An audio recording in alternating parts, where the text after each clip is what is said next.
going, guys? Today's lesson is all about how we do this expiration of air and inhalation of air. Okay, so how in the world, we know we need oxygen, we know our body produces carbon dioxide, how in the world do we get it in and out of our body?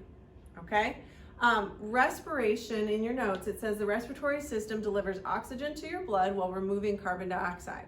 Okay, now you'll notice below that it says that the respiratory system, and it gives you a place to write your notes. You don't need to write that. That's a typo on my behalf. It already says what the respiratory system does when it tells you about delivering oxygen to your blood and removing carbon dioxide. So you can ignore that fact, okay? A person breathes faster when they need to get rid of lots of carbon dioxide. So when you're working out, right, we talked about when our muscles are working, right, they need oxygen. And when you're using up your oxygen, you are creating carbon dioxide. Well, if you are creating a lot of carbon dioxide, you need a way to get that out. And so when you're working out, you often breathe faster, which gets that carbon dioxide out of your body that much quicker. Okay? But how does this whole process work? Well, let's talk about that. This is just going to say what I just said, so just ignore that. The respiratory system. All right, we're going to look at the different parts, the different organs that make up the respiratory system and how they work. The first thing you need to know is your nasal cavity. Your nasal cavity is up here where your nose is, right? It goes actually back into your head and where it connects with your pharynx. But your nasal cavity, the whole point of it is to filter, warm, and moisten the air, okay? So it does these things because, you don't want like dust particles getting into your lungs. That's not a great idea. So your nose will help to filter that stuff out, okay? Then it connects to what we call our pharynx, okay? This pharynx is this part in the back that connects your mouth and your nose. Now, both food and air go in your pharynx, okay? But that's where, from the pharynx, it actually divides into two different tubes for the food to go down and for the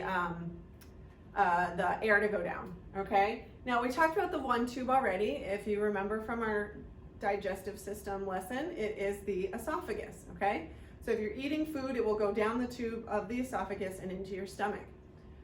When you are eating food, though, you don't want that food in your lungs because it can cause infections and issues for you. So God created a little flap called the epiglottis.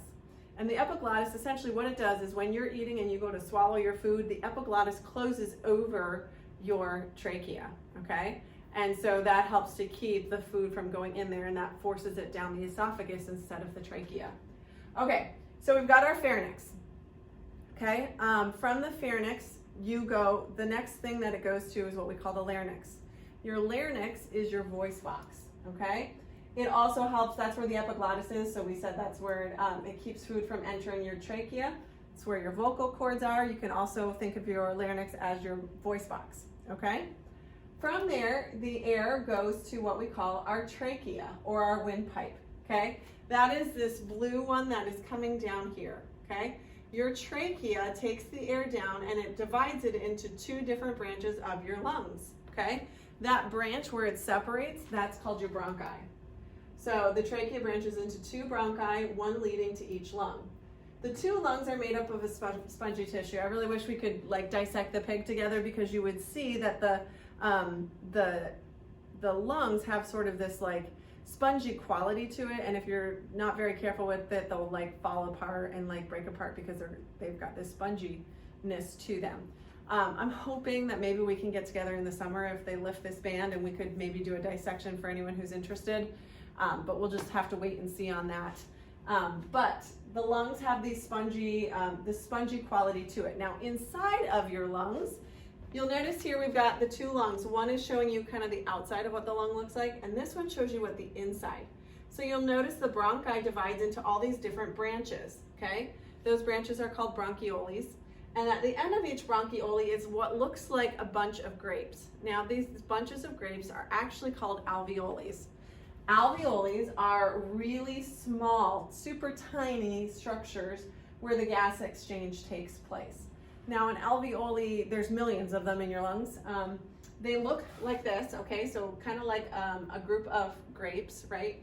And you will notice on this PowerPoint here that there is some blood vessels that are covering the outside of the alveoli, okay? That's because that's where the oxygen and carbon dioxide get exchanged. So as you breathe in oxygen and it travels down all the way to your alveoli, okay, your alveoli is going to take the oxygen and push it into the blood vessel, okay? Then it's also, as the blood goes around it, it's going to push the carbon dioxide into the alveoli. So that now, all of a sudden, you've got this reversal that happens, and the oxygen goes into the blood and then can be delivered to the rest of your body. And the carbon dioxide gets pushed into the alveoli, and from there, it will make the exact same path, except for going out. So it will go through the bronchioles to the bronchi, up through the trachea, the pharynx, and then out your mouth and your nose, okay? All of this is to get oxygen in and carbon dioxide out. Now, how does this whole process of breathing work? So the whole process of breathing is simply the inhaling and exhaling of air. Now, your lungs have a certain amount of what we call resting volume, a certain amount of gas that they can hold, okay? Now, we can increase that amount or decrease that amount. When we increase the amount, that allows more air to come in. When we decrease the amount, that pushes the air out. So how do we do that? Well, that's where this special muscle called your diaphragm comes into place. Your diaphragm, I don't actually have it here, but it's like a muscle that just sort of sits right under your lungs, okay? As your muscle contracts, okay, notice what it's doing to my balloons, right? It's causing the balloons to fill with air. The air is getting pulled into the trachea, to the bronchi, and then the lungs, okay? So take a deep breath in for a minute. When you do that, you can feel your lungs, your rib cage expand, and the air gets sucked in, okay? Then to decrease it, you simply relax, and the air gets pushed out, because there's only a certain amount of gas that can be inside of here at a time. And so to increase it, we have to inhale and allow more space, and to decrease it, we make it smaller and push it out. So what can you write here? You make your chest larger by contracting your diaphragm. This increases the volume in your lungs and air rushes in. You exhale by making your chest smaller. Your diaphragm and rib muscles simply relax. When resting, a person usually inhales and exhales about a ½ liter of air with each breath. When you take a deep breath, you can actually increase that amount by quite a bit. And the point of that is, like, if you've ever taken if you're upset or whatnot, and you start to take some deep breaths, that extra air that you get into your body also helps to calm you down. And so that's what happens when you are breathing. Okay, for homework, check RenWeb.